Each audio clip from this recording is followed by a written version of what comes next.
Voici donc la chambre 303, la suite 303, qui a été occupée par Jacqueline Kennedy en 1993, en juillet.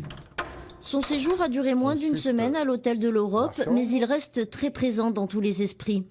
Jackie Kennedy, c'est avant tout une image que l'on retrouve dans le biopic incarné par Nathalie Portman et qui sort cette semaine. Dans la suite 303, Hendrik Dodedge se souvient d'une femme symbole du raffinement. En 1993, déjà le cancer la ronge. Elle avait choisi Avignon pour son calme. Terrasse donc de la suite qui donne une superbe vue sur Avignon.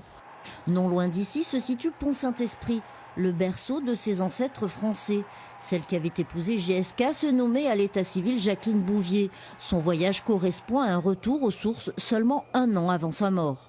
C'est vraiment un séjour pour elle qui était le dernier pas vers ces terres ancestrales où elle avait certainement besoin de s'y retremper. On sentait qu'elle avait vraiment ici retrouvé une respiration. Dans l'établissement, elle restait très discrète.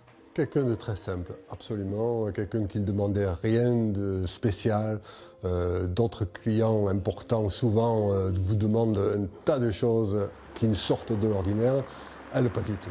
Son séjour dans la Cité des Papes étonne encore la clientèle internationale très représentée ici. Avignon, on est quand même une ville qui est assez moyenne. On n'a pas l'impression qu'on peut recevoir l'ex-première dame des États-Unis. Donc c'est quand même un personnage qui fait partie de l'histoire mondiale, pas que des États-Unis, quoi.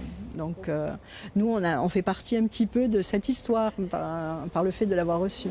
Cette histoire a donné naissance au premier livre d'or de l'établissement classé 5 étoiles.